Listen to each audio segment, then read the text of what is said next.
Donc c'est vraiment dans les deux points, juste au début, Tanora Banane. Là, on va parler un petit peu, pour vous donner un peu une idée de ce qu'on va voir aujourd'hui, on va parler des différentes pluies, la date dans laquelle les pluies commencent. Donc on va se baser sur ce qui a marqué dans le passouk dans Vayam Shamoa. Vayam Shamoa, c'est le passouk le plus clair, si on peut dire, de qu'est-ce que c'est la pluie.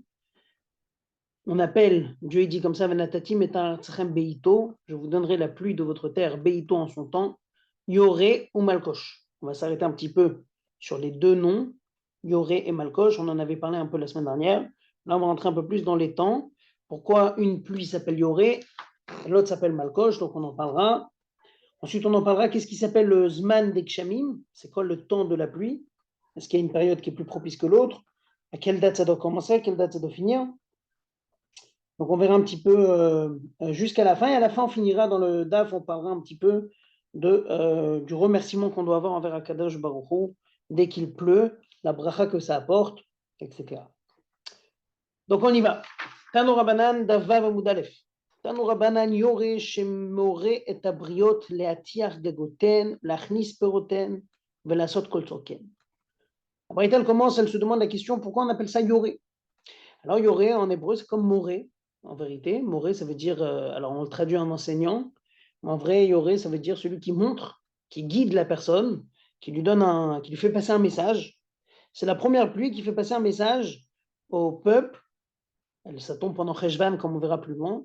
On l'appelle Yoré. C'est quoi le message qu'elle fait passer cette pluie? C'est de isoler les toits, parce que les toits des maisons, il fallait l'isoler tous les ans pour s'assurer qu'avec assez de ciment, pour qu'il n'y a pas de fuite dans la maison. Deuxièmement, faire ranger tous les fruits qui étaient à l'extérieur. Des fois, vous savez, il y avait des fruits qui séchaient à l'extérieur.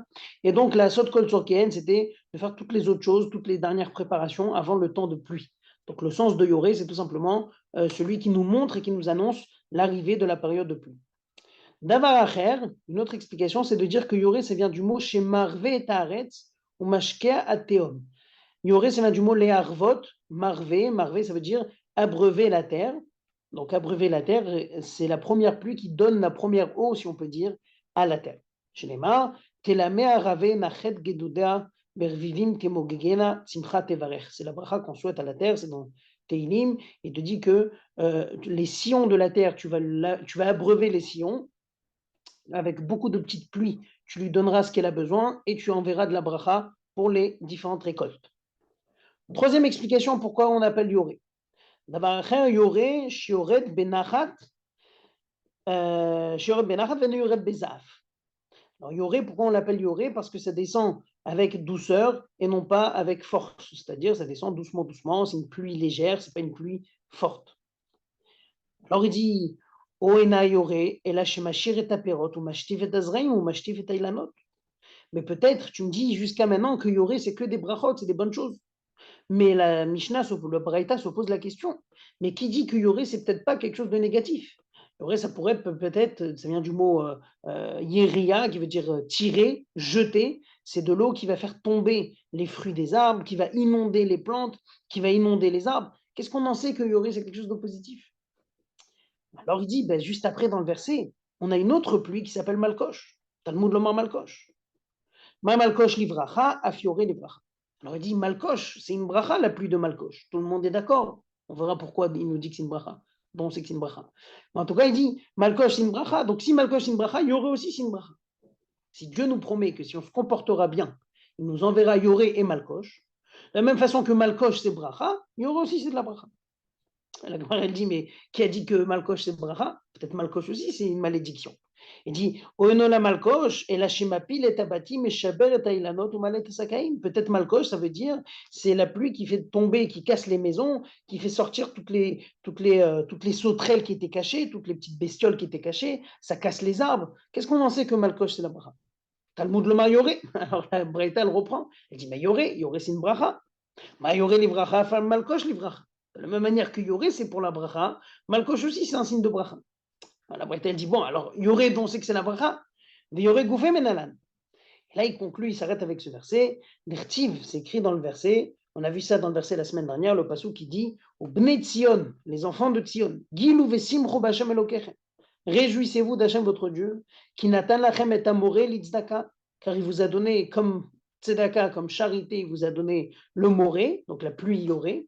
Yored lachem geshem moré ou malkosh barishon, il vous enverra le yoré et le malkosh. Donc on voit que le sens de yoré et de malkosh était pour une bracha. En tout cas, vous vous rappelez, la semaine dernière, on a parlé de Yoël. À la période de Yoël, une grande famine. Et à la fin, il leur annonce la fin de cette famine en leur annonçant cette bonne nouvelle qu'ils vont recevoir la pluie du yoré et du malkosh dans le bon sens, ce qui veut dire que yoré et malkosh, c'était des bonnes choses, c'était des bonnes pluies. Donc quand le verset nous parle de yoré et malkosh, yoré vient nous apprendre des bonnes choses, c'est justement pour montrer aux gens qu'il faut commencer à ranger les affaires, et ça commence à abreuver la terre. Et ensuite, malkosh, c'est aussi de la bracha, les deux sont dans un sens de bracha.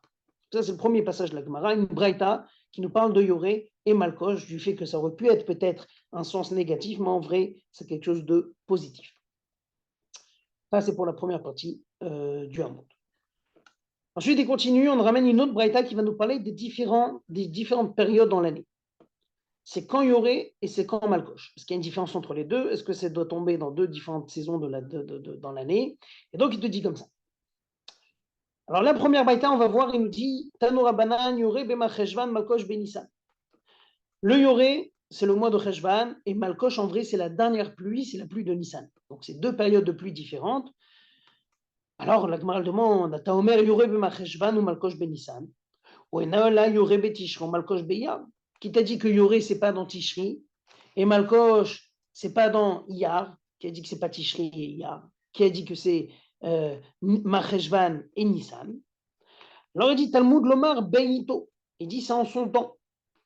En vrai, la pluie en son temps, c'est comme nous on connaît dans la vie humaine, il dit dans la vie naturelle, on voit que c'est quand que la pluie, elle tombe en son temps, c'est dans Cheshvan et dans Nissan. Donc si le passou qui me parle de Beito, de pluie qui va tomber en son temps, c'est forcément les fameuses pluies qu'on est très content de recevoir. La première qui est celle de Cheshvan et la deuxième qui est celle de Nissan.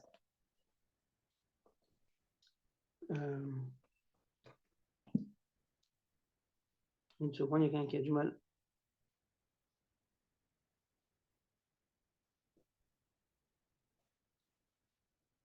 Une seconde.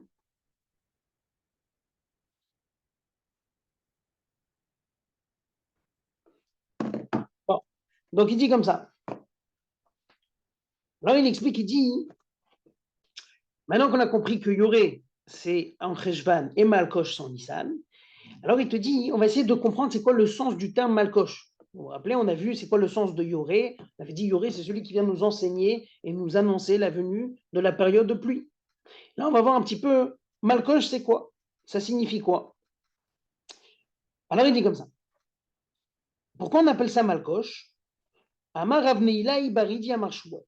Rav Neila, fils de Idi, il a dit au nom de Shmuel, Davar Shemal Kashiuten Shel Israël.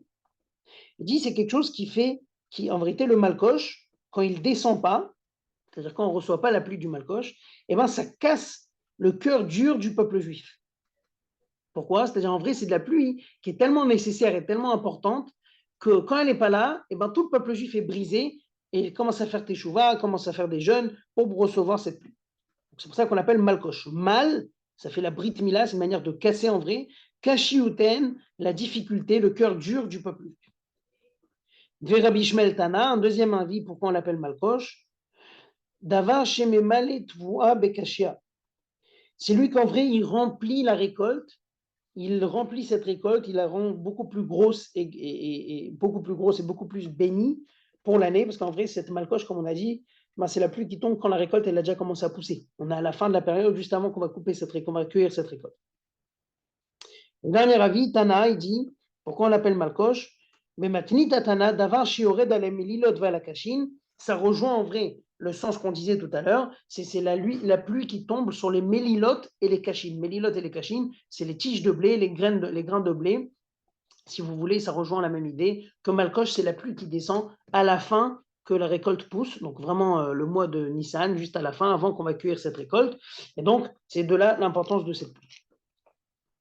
Alors, il explique, il dit comme ça. Là, on a vu donc la deuxième braïta qui nous parlait du timing, c'est quand que Yoré, c'est Cheshvan, Malkosh, c'est quand c'est Nissan. Ensuite, on a expliqué le terme Malkosh, comme on a expliqué tout à l'heure le terme Yoré. On va reprendre cette idée justement de savoir c'est quand exactement le moment de Yoré et de Malkosh. On a dit c'est Cheshvan pour Yoré et Malkosh c'est Nissan. Voilà, la Gemara, elle va mettre un doute avec une braïta qui dit comme ça. Tanu Rabbanan. Yoreh b'macheshvan ou malkosh benisan ata omer. Yoreh b'macheshvan ou nola b'chodesh kislev. Tu m'as dit que Yoreh c'est cheshvan et malkosh, c'est pendant le mois de Nissan. Mais peut-être Yoreh c'est kislev. Qu'est-ce qu'on en sait? Talmud lomar beito yoro malkosh. Ma malkosh beito af Yoreh beito. On dit qu'en vrai, de la même manière que le malkosh, c'est précis dans le mois de Nissan, on sait très bien qu'après Nissan, c'est déjà plus un signe de bracha, la pluie de malkosh. Pareil, yoré. Un bon yoré tombe pendant Cheshvan, ne tombe pas pendant qu'il se lève. C'est-à-dire, il commence à Cheshvan. Ça, c'était la petite braïta. On a une autre braïta qui parle justement de ce temps de yoré. C'est quand exactement que le yoré va tomber. Tanya Idar, donc une autre braïta qui nous dit yoré b'macheshvan ou malkosh benissan divrei Rabbi Meir. Donc, Rabbi Meir dit, comme on a dit jusqu'à présent, Yoré c'est Cheshvan et Malkosh c'est Nissan. Chachamim Morim Yoré be Kislev. Chachamim nous disent non, Yoré c'est le mois de Kislev. Donc jusqu'à présent, on a vu un avis qui était assez clair. Yoré, ça tombe Cheshvan, c'est la première période de pluie, et la dernière c'est Malkosh qui tombe pendant Nissan. Et là d'un coup, on a Chachamim, et ils nous disent que Yoré ça tombe pendant Kislev. Alors la Gemara demande, Man Chachamim, c'est qui ces Chachamim, c'est qui cet avis? Ce qui rejoint peut-être un autre avis qu'on a déjà vu autre part. Amar Afrizda Rav Yossi. Afrizda lui dit c'est Rav Yossi. Il dit pourquoi Rav Yossi? De Tanya Ezoi Revia Rishona. Alors là, on va rentrer dans tout un sujet de savoir c'était quoi exactement dans la période de Yoré, c'était quoi les différents moments de la pluie. Est-ce qu'il y avait des moments qui étaient plus propices que d'autres? Il te dit Rav Yossi. Alors il y a une braïta qui nous dit comme ça. Ezoi Revia Rishona. C'est quand la première pluie? Alors il dit à Prira Bishlosha Bemacheshvan, Benonid Beshivabo, Afela Beshiva Asarbo Divra Abimir. Alors là, il faudra se tenir un petit peu, c'est un peu technique, c'est 3 dates décalées une de l'autre, qui va nous définir c'est quand la première période de la pluie. La période de la pluie, elle est composée de 3 pluies. Et donc, on a l'avis de Rabbi Meir qui dit que dans la première période de la pluie, eh ben, le début, c'est le 3 Cheshvan, le milieu, le 7, et la dernière, le 17. Rabbi Yehuda, le deuxième avis, va tout décaler d'un cran. Il dit comme ça. Rabbi Yehuda Omer Beshiva, la pluie commence le 7, elle continue Beyudzaïn le 17, ou Beisrim ou Shlosha, elle finit le 23 Cheshvan. On a Rabbi Yossé qui est le plus tard, où il dit Omer Beyudzaïn, ça commence le 17, Beisrim ou Shlosha, le milieu c'est le 23, et ça finit Berosh Chodesh qui se lève, et ça finit le premier qui se lève.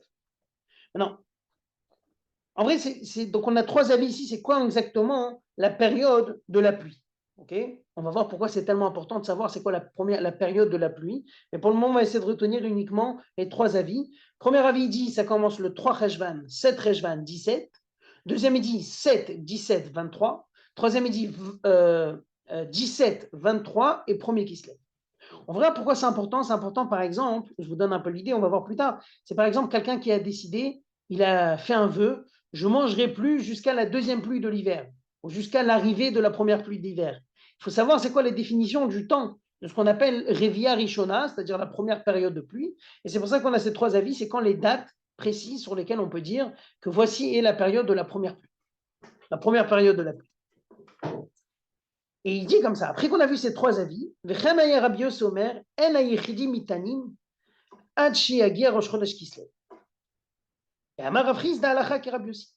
voit que l'halakha est comme Rabbi Yossi. Et c'est quoi l'importance de savoir que c'est Rosh Chodesh qui se lève? L'idée, elle est très simple. C'est imaginez-vous quand il ne pleut pas. À l'époque, on verra plus tard dans la halachot, une grande partie de Ta'anit, ça va parler des jeûnes. On va parler des jeûnes qu'on faisait à l'époque assez souvent quand il manquait de pluie. Et beaucoup de fois, en vrai, on attendait une certaine date qui était une date, ce qu'on appelle un deadline, une date limite pour quand Dieu est censé nous envoyer la pluie. S'il ne nous envoie pas, ça commence à devenir compliqué. Il faut qu'on prie à Dieu pour qu'il fasse descendre la pluie. Alors la question, dans la halachot qu'on verra plus tard, il y a ce qui s'appelle les yechidim. Yechidim, c'est certaines personnes, des gens un peu plus froum, si on peut dire, que eux, même si on n'est pas encore obligé de jeûner, quand ils voient que la pluie n'est pas arrivée à telle et telle date, eux, ils commencent déjà une série de jeûnes par précaution, parce que voilà, on rentre dans une situation difficile. Donc le peuple, on ne va pas lui demander de jeûner tellement tôt, mais certaines personnes vont commencer à jeûner à partir de cette date-là.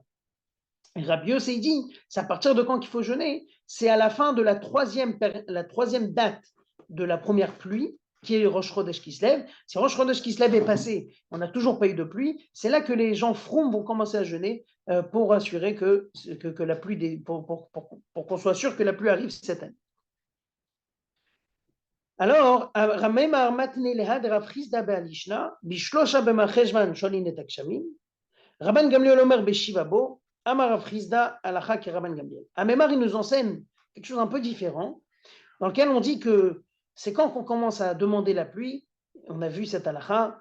Il y a un qui dit c'est le Gimel Cheshvan, le 3 Cheshvan. Rabban Gamliel dit c'est le 7. Et Rav Frisda nous enseigne que l'halakha est comme Rabban Gamliel. Ok, donc ça c'était un petit point.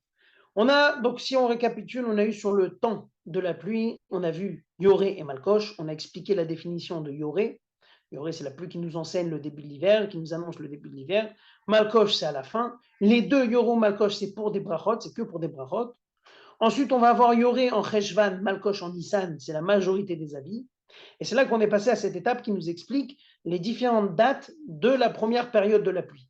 La première période de la pluie va se partager en 3 dates. Il y a plusieurs avis, il y a 3 avis. Et on a gardé cet avis de Rabbi Yossé qui nous dit que ça commence le 17, le 23 et Rosh Chodesh Kislev. Et c'est quand on commence à demander la pluie, on le demande le 7, comme Rabban Gamliel nous a dit. Donc on demande en vrai 10 jours avant que la première pluie est censée descendre. Alors là, la Gemara, elle passe à un autre détail sur Rabbi Yossé. Et elle demande, elle dit comme ça. Keman azla hadetanya, Rabban Shimon ben Gamliel omer, kshamim shiardu shiva yamim, ze achar ze, אתה מונה בהם רביעייה ראשונה או שנייה או שלישית. Il y a une braïta où Rabban Shimon ben Gamliel nous dit que de la pluie qui est tombée 7 jours, basée à Chazé, c'est-à-dire que ça a plu pendant 7 jours et encore 7 jours, il dit dans le 6 de 7 jours-là, tu peux compter 3 périodes de pluie. Il dit, c'est comme Keman Kerabiosé. En vrai, ça tient comme l'avis de Rabbi Yossé. Je vous rappelle que Rabbi Yossé disait que la première période de la pluie, c'est le 17, ensuite le 23, ensuite Rosh Chodesh Kislev. C'est-à-dire que Rabbi Yossé, c'est le seul qu'en 2 semaines de pluie, j'ai déjà les 3 périodes, les trois pluies, si on peut dire, de la première période de l'hiver. Les autres avis, il commençait le 3, ensuite le 7 et le 17. Le Rabbi Yossé, lui, a tout concentré en moins de 2 semaines. Bon, donc ça, c'était un petit point sur l'idée de Rabbi Yossi, et comme on retient que la halakha est comme Rabbi Yossi. Maintenant qu'on a fini avec cette idée, de comprendre cette idée de Rabbi Yossi qui nous dit les 3 périodes, si on peut dire, de pluie, les 3 pluies de la première période, on va garder ces termes, les 3 pluies de la première période. Alors, à savoir pourquoi c'est important de préciser qu'il y a 3 pluies dans la première période de pluie, 3 pluies au début de l'hiver, avec les dates qu'on a dit, le 17 Cheshvan, le 23 Cheshvan et le 1er Kislev. Alors, il dit Bishlama, la Gemara, elle dit Bishlama Revia Rishona, Lishol. On comprend pourquoi on nous enseigne la première pluie pour nous faire connaître la première date dans laquelle on peut demander la pluie. Shlishit, la troisième, pourquoi c'est important de savoir c'est quoi la troisième pluie de la première période? C'est pour savoir quand il faut commencer à jeûner. On doit commencer à jeûner, comme on a précisé tout à l'heure, à partir du moment où les 3 dates de la première pluie sont passées et n'a pas eu de pluie, on va commencer à jeûner, à demander à Dieu de nous envoyer la pluie. Mais Shnia, la deuxième, celle du milieu, la date du milieu, elle sert à quoi? Les mailles, elle sert à quoi? Alors, Rabbi Zera nous explique les Nedarim. C'est pour les vœux, comme on a précisé tout à l'heure. Detnan anoder adak shamim, meshiardu kshamim achettered revia shnia. On avait dit que quelqu'un qui fait un vœu, par exemple, je ne mangerai pas de raisin, par exemple, jusqu'à la pluie. Alors, c'est quoi la pluie? Eh bien, on considère que c'est dans la première période de pluie, mais pas la première pluie, il faut attendre la deuxième pluie. Et donc, c'est pour ça que c'est important de connaître la date de c'est quand exactement les 3 pluies, parce que vis-à-vis de la deuxième pluie, c'est sur ça qu'on va se baser pour quelqu'un qui a fait un éder, qui a pris sur lui de ne pas manger X ou Y, ou de ne pas faire une chose, ou de faire une chose, jusqu'à cette date-là. Le terme de dire, quand il a dit je prends sur moi jusqu'à la pluie, ça inclut en vérité jusqu'à la deuxième pluie. Et donc c'est important de connaître la date de la deuxième pluie. On va ramener encore une raison pourquoi il faut connaître la date de la deuxième pluie. On va ramener encore 2 raisons. Donc, juste pour se remettre dans le contexte, pour soit sûr qu'on a l'idée. On a parlé dans la Gemara qu'il y a 2 grandes périodes de pluie dans l'hiver. Il y a la première en Cheshvan et la deuxième en Nissan. Dans la première période de pluie, on a précisé qu'il y a 3 dates. Le début, le milieu et la fin. Pourquoi c'est important de préciser qu'il y a 3 dates? La première, c'est important pour savoir à partir de quand on demande la pluie dans la tefila. La dernière, c'est important de savoir, dans le cas où il n'y a pas eu de pluie jusqu'à la dernière, je commence à jeûner, je commence à m'inquiéter. Et la deuxième, elle sert à quoi? Alors en vrai, la deuxième, si vous voulez, c'est à partir de la deuxième pluie, celle du milieu, si on peut dire, de la première période, on se sent vraiment dans la période de pluie. On est dans les Yemot Akshamim, on est en hiver. Tant que c'est la première, on s'imagine, bon, c'est la première, ça vient d'arriver, on n'est pas encore en plein dedans. C'est à partir de la deuxième qu'on se sent complètement dans ce temps d'hiver. Et donc, on va avoir plusieurs points d'Alaha qui vont dépendre de cette deuxième pluie. La première, c'est ce qu'on vient d'enseigner. Quelqu'un qui a pris sur lui, moi, je ne mange pas de figues jusqu'à la pluie. C'est quoi jusqu'à la pluie? C'est un grand mot, jusqu'à la pluie. Dès qu'on est arrivé à la deuxième pluie de l'hiver, c'est là que justement, il devrait arrêter, son éder s'arrêtera là. Maintenant, on va voir quand une halakha, on va ramener encore deux halakhot qui vont nous apprendre pourquoi c'est important de savoir c'est quand la deuxième pluie. Donc la halakha qu'on ramène maintenant, c'est Rav Zvi. Rav Zvi lui dit la raison pourquoi il faut connaître la date de la deuxième pluie. Les étimes, c'est pour les olives. C'est quoi les olives? Quelle importance les olives? Alors on verra qu'il y a toute une halakha par rapport aux olives dans une Mishnah.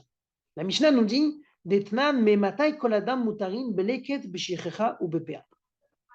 Alors, juste rappelle la halakha de leket shichecha ou pea, il faut savoir que dans toutes les récoltes, les champs, les arbres, les vignes, les arbres les oliviers, etc., il y a des halakhot très particulières qui sont liées avec leket shichecha et pea. En vrai, c'est différentes conditions qui vont faire que la Torah nous dit, dans cette et cette condition, vous devrez laisser une partie pour le pauvre. Maintenant, dans le champ, rapidement, il y a leket. Leket, c'est quand je fais tomber des petites gerbes de blé pendant que je suis en train de cueillir, je dois les laisser pour les pauvres. Shichecha, c'est si j'ai oublié des paquets de blé, et ben je les laisse pour les pauvres. Et PA, c'est que je dois laisser un coin entier dans le champ pour les pauvres.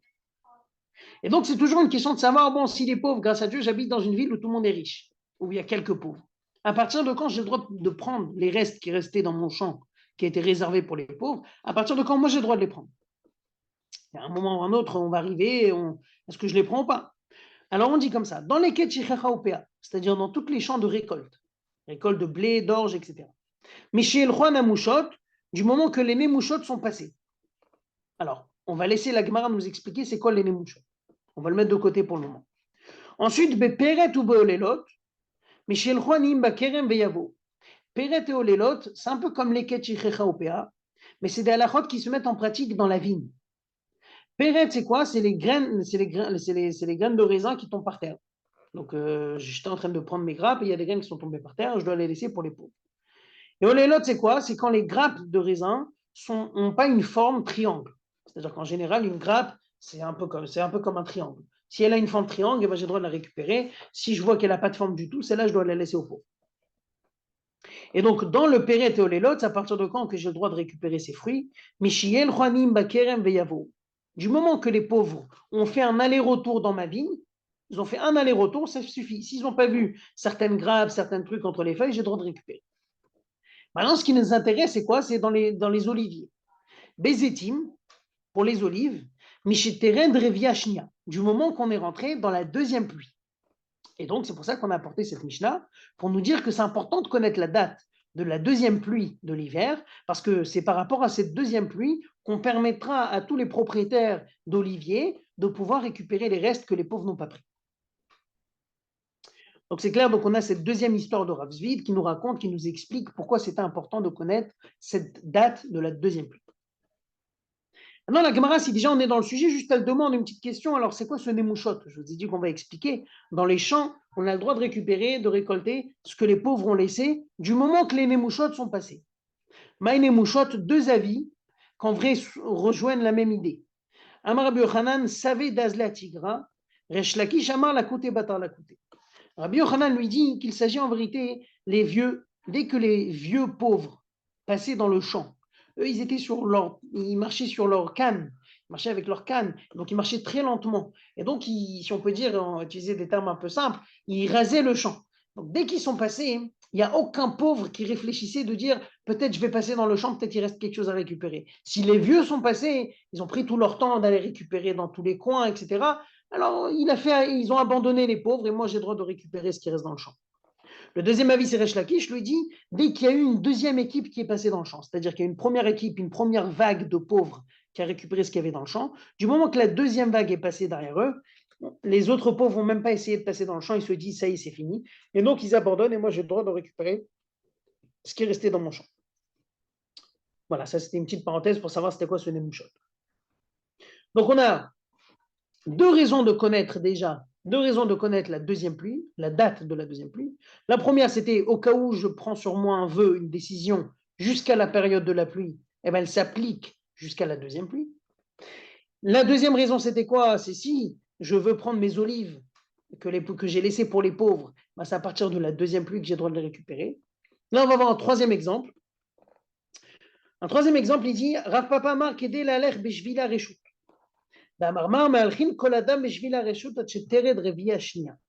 En faisant ça, c'est une halakha très intéressante. Vous savez que les règles de copropriété et les droits de sol, etc., toutes ces choses-là, eh ben, il y a les premières règles que le peuple juif avait, c'est Yoshua qui a décidé, c'est Yoshua qui a fixé dès qu'il est entré en Israël. Une des choses qu'il a instaurées, c'est qu'après qu'on accueille tout ce qu'on avait dans les champs, eh ben, le champ ne m'appartient pas pour un point. Si les gens, pour passer d'un endroit à l'autre de la ville ou d'une ville à l'autre, ça leur fait plus court de passer par mon champ, de couper par mon champ, j'ai aucun droit de les bloquer. Si j'ai de la récolte, bien sûr, là je leur dis, messieurs, il y a de la récolte, il faut laisser la récolte pousser. En marchant dans mon champ, vous allez abîmer la récolte. Mais dès que j'ai cueilli ma récolte dans les environs de Shavuot, juin, juillet, et ben pendant les 3 mois d'été, il n'y a rien dans le champ, j'ai aucune raison de ne pas laisser les gens passer pour couper leur chemin pour aller plus vite. Et donc, Yoshua, il a instauré. Il a dit, par contre, dès qu'on arrive à la période de pluie, et en l'occurrence à la deuxième pluie, donc c'est pour ça que c'est important de connaître la date de la deuxième pluie, et bien à partir de là, tous les petits chemins que les gens se sont faits pendant l'été, on n'a plus le droit d'y accéder si c'est un champ privé de quelqu'un. Pourquoi? Parce qu'il a déjà commencé à labourer et semer, et ça y est, à partir de la deuxième pluie, le champ a besoin de se reposer, il ne peut pas avoir des gens qui passent dessus, sinon ça va abîmer les récoltes qui doivent pousser. Et donc, d'après lui, c'est ça la raison qu'on a besoin de connaître la date de la deuxième pluie. C'est aussi pour ça, pour savoir à partir de quand les propriétés deviennent des propriétés privées. Encore une raison, on a une quatrième raison, pourquoi il fallait connaître cette date de la deuxième pluie. Rav Nachman bar Yitzhak amar les va'er perot shvit. Et dit c'est pour brûler les fruits de la Shemitah. Voilà, c'est toute une autre halakha, tout un autre sujet, mais intéressant. D'Etnan, il y a une Mishnah qui nous dit Ad matay ne'enin ve'sorfin beteven uveka shel shvit ad shetered revia shnia. C'est marqué que jusqu'à quand j'ai le droit de profiter des fruits de la Shemitah, jusqu'à la deuxième pluie de l'année suivante. Vous savez que pendant la Shemitah, normalement, tous mes champs sont à l'abandon, ce qui veut dire que chacun peut rentrer et récupérer et manger ce qu'il veut. Maintenant, moi aussi, en tant que propriétaire, j'ai le droit. D'ailleurs, j'ai le droit de prendre la paille de ce qui a grandi dans les champs et de l'utiliser. Il y a une condition. C'est marqué tu auras le droit de manger et tes animaux aussi auront le droit de manger. Ça veut dire quoi que tes animaux aussi ont le droit de manger? La Gemara, elle apprend de là. Kolzman shechaya ochelet basade, achel ivemtecha babayit. Kale la chaya minasade, kale levemtecha minabayit. Des fois, à l'époque, les gens, qu'est-ce qu'ils faisaient? Ben, ils auraient pu penser, ils auraient dit, bon, la Shemitah, alors si j'ai le droit de récupérer ce qu'il y a dans les champs, comme n'importe qui, ben, je récupère beaucoup pour mes animaux qui puissent manger, etc. Il y a une règle importante. Tant qu'il reste à manger dehors pour les animaux sauvages, pour les animaux qui ne sont pas domestiques, moi, j'ai le droit d'utiliser ces aliments de la Shemitah pour nourrir mes animaux à l'intérieur de la maison. Du moment que je sais que dans mon champ, il ne reste plus rien pour les animaux abandonnés, et ben de chez moi aussi, j'ai plus le droit de donner la nourriture de la Shemitah à mes animaux à la maison. Comme si on fait une sorte d'égalité, de règle égale. Si le pauvre dans la rue n'en a plus, moi aussi, j'ai plus le droit d'en avoir. Une manière de dire que les animaux à l'extérieur ne peuvent plus manger de fruits de Shemitah. Ils n'ont plus de la paille qui reste dans les champs de la Shemitah parce que c'est le temps de pluie qui est arrivé, la deuxième pluie. Tout est abîmé, ils ne peuvent plus rien manger. Et bien chez toi aussi, tu dois brûler tout ce qui te reste de la Shemitah. Pourquoi on brûle? Parce qu'on ne jette pas. Donc on ne jette pas. On n'a plus le droit de profiter, donc je brûle. Voilà, donc jusqu'à là, en vrai, on a vu 4 raisons pourquoi c'était important de connaître la date de la deuxième pluie de la première période de l'hiver. Donc la deuxième pluie de la première période de l'hiver. Donc on conclut, si on résume, on a vu la date qu'on retient, en tout cas d'après Rabbi Yossi, on va retenir ces dates-là. La première période de pluie, qui est la période qu'on appelle Yoré, elle a ce qui s'appelle 3 réviotes, 3 pluies. On va voir pourquoi on les appelle révia. 3 pluies. La première pluie va être le 17 Rejvan, la deuxième le 23 Rejvan et la troisième le premier qui se lève. L'importance de connaître la première, c'est pour savoir quand on doit demander la pluie. Donc le 17 d'après lui, ce qu'on ne retient pas d'après la halakha, on retient que c'est le 7. Ensuite, la troisième pluie, on sait parce que pourquoi c'est important de connaître la date? Parce que si jamais on a eu cette date-là passée et il n'y a toujours pas eu de pluie, ben, il faut commencer à prier, à jeûner, etc. Pas pour la communauté, mais au moins pour les gens pieux. Et ensuite, on a vu la date du milieu. Pourquoi c'est important de connaître la deuxième pluie de cette première période? On a vu 4 raisons. En vérité, les 4 raisons rejoignent la même idée. On est rentré officiellement avec cette deuxième pluie. On sent qu'on rentre vraiment dans la période de pluie. Avec une première, c'est une première. Dans la deuxième, c'est là qu'on est rentré. Qui fait que quelqu'un qui a dit je jure ou je prends sur moi jusqu'à la pluie, ça veut dire jusqu'à la deuxième. Marcher dans les champs, dans les chemins qui ne sont pas à moi, à la deuxième, je m'arrête. Manger les olives que j'ai laissées dans les champs pour les pauvres, à la deuxième, ils ne passeront plus. Et la quatrième chose, c'était la Shemitah, les fruits de Shemitah. Les animaux ne profitent plus à l'extérieur des fruits qui restaient dans mes champs à partir de la deuxième pluie. Et donc, à l'intérieur, chez moi, à la maison aussi, j'ai besoin d'exterminer ces fruits, de les brûler. Maintenant qu'on a vu ça, on passe à une autre étape dans la Gemara qui va nous parler pourquoi on appelle les pluies Revia. Revia Rishona, Revia Shnia. Dans la Gemara, on a appelé le terme de dire première, deuxième, troisième pluie avec le terme Revia. Pourquoi Revia? Amar Rabbi Abba Oumay Lachon Revia. Pourquoi on appelle ça Revia? Alors il dit d'abord Sherovea et Akarka. En vérité, c'est Revia, c'est le terme qu'on utilise pour une relation entre des animaux. Et dit c'est pour ça qu'on l'appelle Revia parce que c'est comme un mariage. La pluie et la terre, il y a un mariage qui est en train de se passer. Et dit qu'il est Raviuda Dama Raviuda, comme Raviuda nous dit, Mitra Baala de Araou. La pluie, c'est comme le mari de la terre. Chez Neymar, comme c'est écrit dans le verset, c'est dans Yeshayahu, Ki kasher yereda geshem vashelag min hashamayim veshama lo yashuv, de la même manière que la pluie et la neige descendent du ciel et ne retournent jamais au ciel, Ki mirvet haaretz volida vitzmicha, il va abreuver la terre, engendrer et faire pousser de la récolte. Donc on voit qu'on utilise sur la pluie et la terre le terme de mariage. Et donc ça nous explique le terme revia qui veut dire une relation, un attachement. Voilà. Maintenant, Rabbi Abba nous explique encore une idée intéressante. Rabbi Abba, revia rishona, la première pluie, la première revia, kedeshetered bakar katefar. En vrai, la première pluie, elle faisait quoi dans le champ? Elle rentrait, elle mouillait la terre, la taille d'un tefar, l'épaisseur d'un tefar qui veut dire 8 cm. Shnia, la deuxième pluie, dès que la deuxième pluie tombait sur la terre, eh ben ça mouillait la terre assez, qu'aider la goufba pichavit. Ça suffisait pour pouvoir prendre cette terre et sceller les tonneaux. Vous savez qu'à l'époque, il fallait sceller les tonneaux. Les tonneaux, c'était un peu comme les canettes. Une canette, c'est quoi une canette? En vérité, on met le liquide, et après, il y a comme un bouchon qui s'installe et qui est scellé à la canette. Maintenant, l'idée, c'est exactement la même chose. À l'époque, les tonneaux, il fallait les remplir, après, il fallait les sceller. On les scellait avec du ciment, avec de l'argile, plutôt de l'argile pour du ciment. Avec de l'argile. L'argile, c'est fait à base de terre mouillée. Donc, il dit qu'après la deuxième pluie, c'est là que la terre, elle était assez mouillée qu'on pouvait la prendre et l'utiliser pour sceller des tonneaux.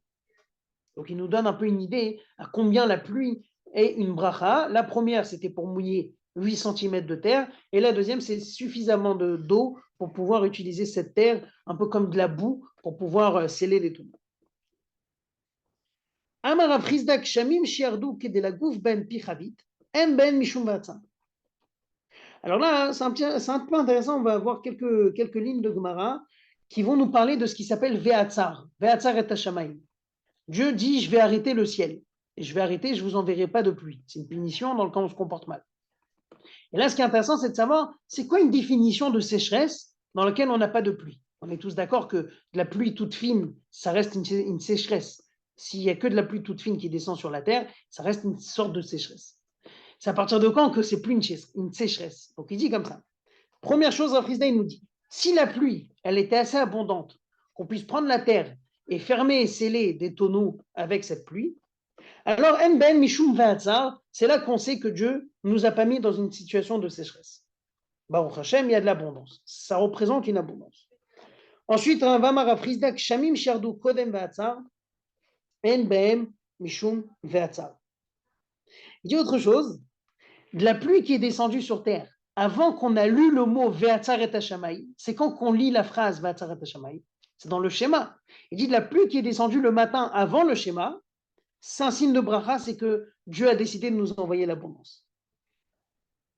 Amarabaye dit non, lo amran et la kodem ve'atzar de horta. Aval kodem ve'atzar de tzafra yesh ben mishum ve'atzar. Il dit non, non, non. C'est uniquement la pluie qui descend avant qu'on a lu le Ve'atzar du schéma du soir, pas du schéma du matin. S'il y a eu de la pluie un peu le matin, ce n'est pas une bonne pluie. La vraie bonne pluie, c'est celle qui descend pendant l'après-midi, avant la soirée. Parce que Rabbi Bar Yitzhak nous dit que les nuages qu'on voit le matin n'ont pas de, ils n'ont pas de mamachout, ils n'ont pas de conséquences, en vrai, ils sont pas conséquents.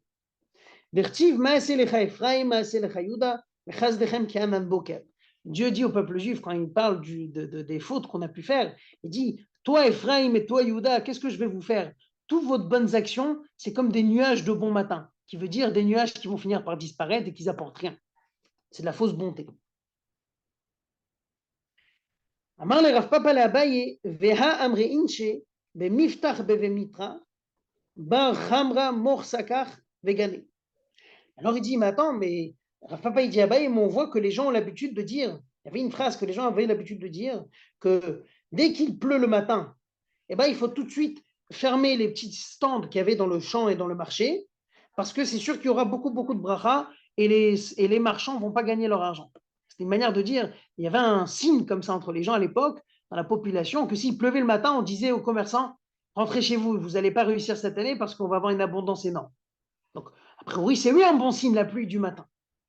Alors, il dit le kasha, des katir beva, des katir banané. Il dit la différence, elle est, est-ce qu'il y a beaucoup, beaucoup de nuages, est-ce qu'il n'y a pas beaucoup de nuages? En vrai, du moment qu'il y a des nuages le matin, mais c'est des nuages légers, c'est pas un bon signe forcément, c'est pas qu'il y aura forcément une abondance. Par contre, il y a énormément de nuages, là, c'est une preuve qu'il va y avoir beaucoup de pluie et on va avoir de l'abondance. Donc, on a vu en vérité dans ce petit passage, on a vu c'est quoi la définition de Ve'atzar et Hashamayim, c'est-à-dire quand Dieu dit je vais arrêter le ciel, je vous enverrai pas de pluie. Alors, Afrizda nous disait que, attention, s'il y a assez de pluie pour pouvoir sceller des tonneaux, c'est que la terre est très mouillée et grâce à Dieu, c'est une bracha. Ensuite, il a dit que s'il pleut avant le schéma, avant qu'on lit schéma, donc en vrai, on l'a traduit, avant le schéma du soir, là, c'est de la bracha. Si c'est avant le schéma du matin, c'est uniquement s'il y a beaucoup, beaucoup de nuages, c'est là que c'est de la bracha, mais sinon, c'est des faux nuages, c'est quelque chose qui va passer, c'est pas toujours une preuve qu'on a une bonne année. Alors, on continue, il dit comme ça. Si déjà on est dans les bons signes, qu'est-ce qui est une bonne année et pas une bonne année dans la récolte? Alors, on va voir quelques autres enseignements sur la météo. Amar Rav Yehuda nous dit, Tava les chata de Tevet Armelata. C'est très bien pour une année que le mois de Tevet, ok, il pleut pas. Quand il pleut pas, le mois de Tevet, c'est un bon signe. Pourquoi? Deux raisons. Il y en a qui disent qu'en vérité, ce qui est bien, c'est tout simplement, comme ça, il n'y a pas de la boue de partout. Et donc, les élèves peuvent aller étudier à la yeshiva. C'est une raison simple. Mais le fait qu'il ne pleuvait pas, il n'y avait pas de tempête pendant Tevet, ça permet aux gens de continuer leur mode de vie normal, d'aller étudier la Torah et d'apporter de la bracha dans les mondes. Alors, il y a une autre explication que Rachid nous ramène. Il dit qu'en vrai, c'est tout simplement, il y avait certains potagers, que s'il y avait trop de pluie pendant l'hiver, eh ben, ça noyait, ça poussait, il n'y a rien qui poussait. Une autre raison, il y en a qui disent que s'il va pleuvoir, eh ben, avec la sécheresse et le vent, eh ben, des fois, avec l'humidité qui va rester sur le début des plantes qui poussent, eh ben, on va avoir après de la poussière qui va se coller, ça ne va pas les laisser pousser comme il faut. Donc en vrai, le système, comment il était l'hiver, comment il doit être un hiver de bracha, c'est beaucoup de pluie au début et de la pluie à la fin, mais le milieu, le mois de Tevet, c'est bien s'il n'y a pas de pluie. Alors il dit, alors il dit, mais on ne comprend rien. Tu me dis que c'est très bien s'il ne pleut pas pendant le mois de Tevet.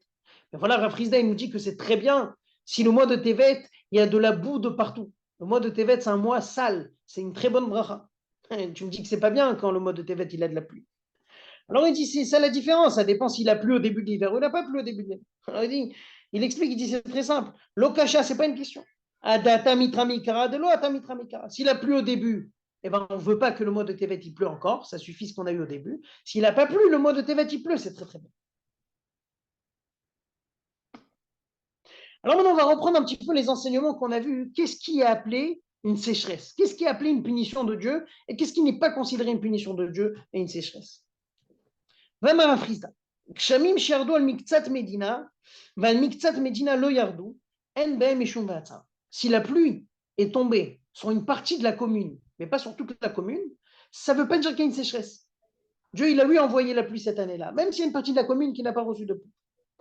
Alors il nie, est-ce que c'est vrai? Ve'aktiv gam anochi manati mikem et hageshem, bot shlosha chodashim lekatzir, ve'im tanti alirachat, ve'alirachat lo amtir, chelka achat imater.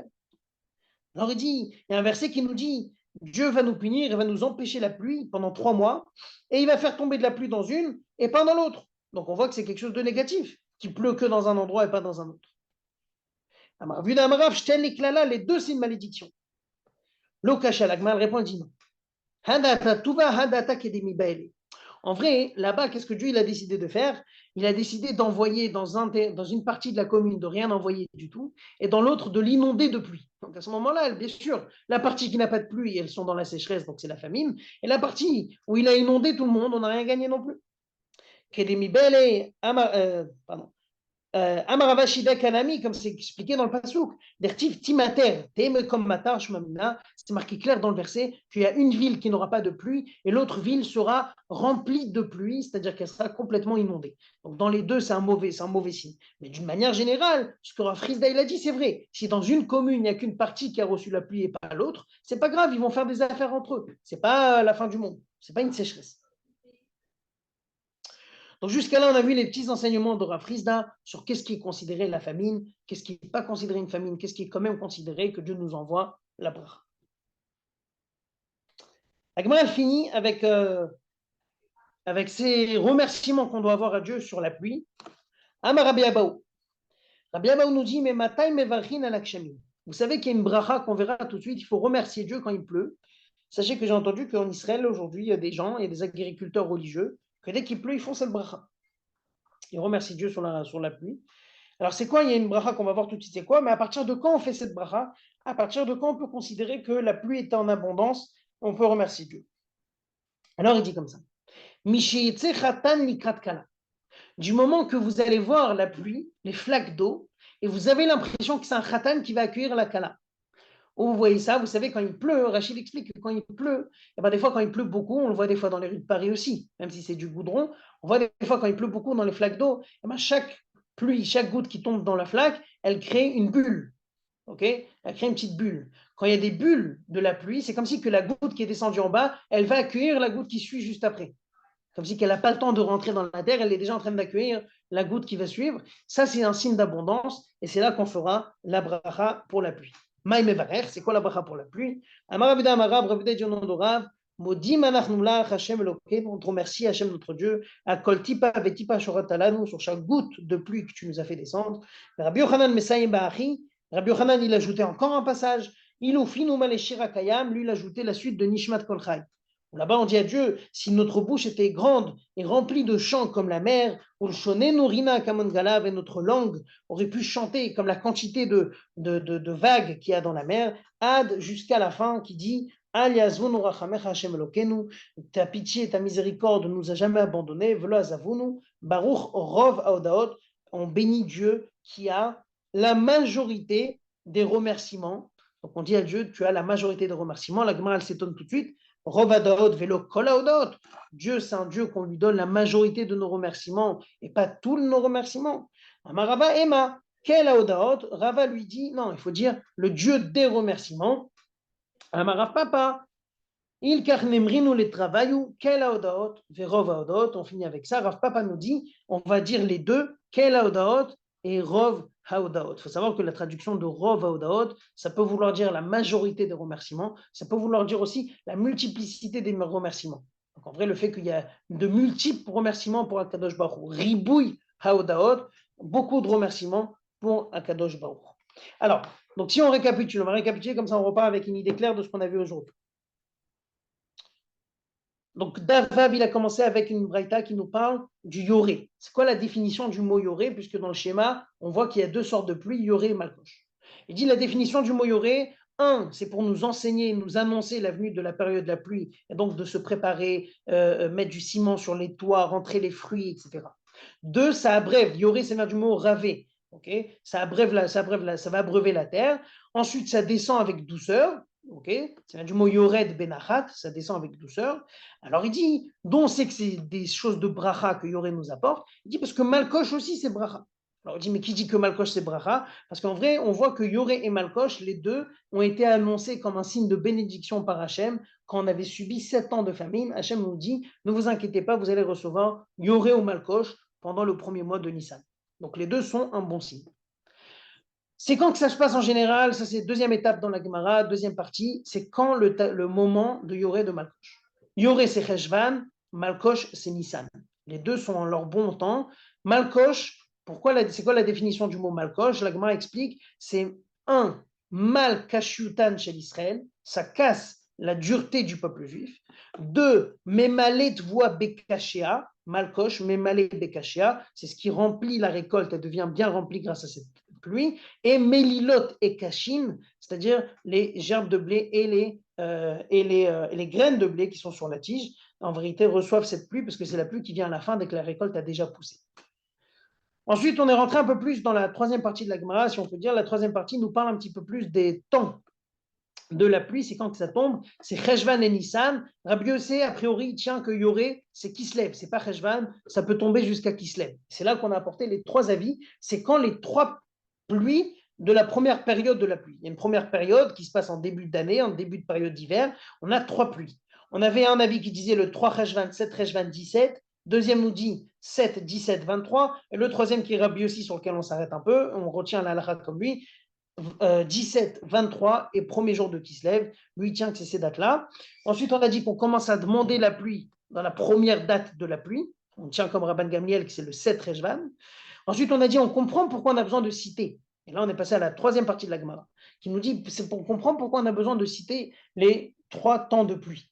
La première, c'est pour commencer à demander la pluie. La dernière, c'est au cas où la pluie n'est pas descendue, on va demander à Dieu, on va faire des jeûnes, on va commencer à jeûner pour demander à Dieu de nous envoyer cette pluie. Et la deuxième, elle sert à quoi? Et bien, sur cette question, la Gemara donne 4 raisons pourquoi il faut connaître la date de la deuxième pluie exactement. La première, c'est si j'ai fait un vœu jusqu'à la période de la pluie, et ben ça se tient à la deuxième pluie. Deuxième, c'est que j'ai plus le droit d'utiliser des chemins privés, des propriétés privées pour passer dans ces champs, pour couper, pour aller en ville ou quoi, à partir de la date de la deuxième pluie, parce que c'est là que les champs vont commencer à faire pousser les choses. Ensuite, troisième chose, j'ai le droit de récupérer les olives. On avait dit que les olives que j'ai laissées pour les pauvres sur les oliviers, ben, j'ai le droit de les récupérer à partir de la deuxième pluie. Et la quatrième raison, c'était pour les fruits de la Shemitah. À la date de la deuxième pluie, c'est là qu'il ne reste plus rien dans les champs pour les animaux, et c'est là que je dois justement exterminer ce que j'ai à la maison, donc brûler ce que j'ai à la maison. Ça, c'était pour la quatrième partie de la Gemara. La cinquième partie de la Gemara, on est rentré dans plusieurs enseignements. C'est quoi le mot Révia? On a essayé de réfléchir, c'est quoi la définition de Révia? Révia, ça vient du mot de relation, c'est la pluie qui s'attache avec la terre, qui se marie avec la terre. Ensuite, on avait dit, c'était quoi la bracha? Et là, on est passé à expliquer plusieurs enseignements sur qu'est-ce qui représente une pluie avec bracha. On avait dit, dès que la première pluie descend, ça doit mouiller la terre d'une épaisseur de 8 cm. Ensuite, deuxième pluie, qu'on puisse récupérer la terre et utiliser pour sceller des tonneaux, donc en faire de l'argile. En vrai, la terre est tellement mouillée, c'est pour en faire de l'argile. Ensuite, on avait dit que s'il pleut jusqu'au point où on peut faire de l'argile, c'est là un signe qu'Akadosh Baruch Hu nous a envoyé les brachot de la pluie. On avait Rav Frisda qui nous dit que s'il pleut avant le schéma, alors à ce moment-là, c'est un bon signe. Alors Abaye, il précise, le schéma du matin, s'il pleut le matin, c'est pas grand-chose quand on voit que les nuages du matin ne contiennent rien, c'est pas quelque chose de réel. C'est plutôt avant le schéma du soir. Surtout, on a ajouté ce petit détail qui dit que si par contre il y a beaucoup de nuages le matin, c'est là qu'effectivement c'est un bon signe. Comme on disait aux commerçants, récupérez votre récolte, vous n'allez pas gagner votre argent car cette année, elle aura une grande abondance. Ensuite, à la fin, on avait expliqué, on avait eu une petite histoire sur le mois de Tevet. Est-ce que c'est bien qu'il pleut ou qu'il ne pleut pas? D'un côté, on voit que ce n'est pas bien, comme ça, c'est justement, vaut mieux qu'il ne pleut pas, comme ça on puisse avoir les bonnes récoltes des petits potagers qui n'avaient pas besoin de trop de pluie, ou bien que les élèves puissent arriver à la yeshiva sans que les routes soient complètement défigurées, et aussi pour pas que la poussière se colle aux récoltes qui viennent de pousser. Et de l'autre côté, on a vu que c'est bien qu'il pleut Tevet, c'est dans un cas où justement il n'a pas plu au début de l'hiver, c'est là que c'est bien qu'il pleut. Ensuite, on avait dit qu'est-ce qui se passe dans un cas où j'ai deux villes dans la même commune, une sur laquelle il pleut, l'autre sur laquelle il ne pleut pas. C'est pas grave, c'est toujours de la bénédiction, à moins le verset qui nous dit que les deux, c'est une malédiction, parce que la ville où il pleut pas, bah, il pleut pas, et dans la ville où il pleut, c'est plutôt, Dieu parle d'une inondation, donc il s'agit justement d'une malédiction. Et à la fin, on a fini avec la bracha, justement, la bracha qu'on doit faire sur la pluie. À partir du moment où il y a des bulles dans les flaques, des bulles d'eau dans les flaques, c'est là que je vais faire cette bracha. On a cité le texte qu'il faut dire dans la bracha, et on a fini avec la halakha que on dira Baruch kel haodaot verov haodaot. C'est comme ça qu'on finit cette bracha. Voilà, ça c'est pour récapituler la page 6. Si tu veux, le Daf Zain, c'est beaucoup d'agada. C'est des versets sur l'importance de l'étude de la Torah d'une manière générale, l'importance de la pluie. On verra pas mal de choses si tu veux la semaine prochaine. Il est un peu plus long le DAF la semaine prochaine, mais très très facile.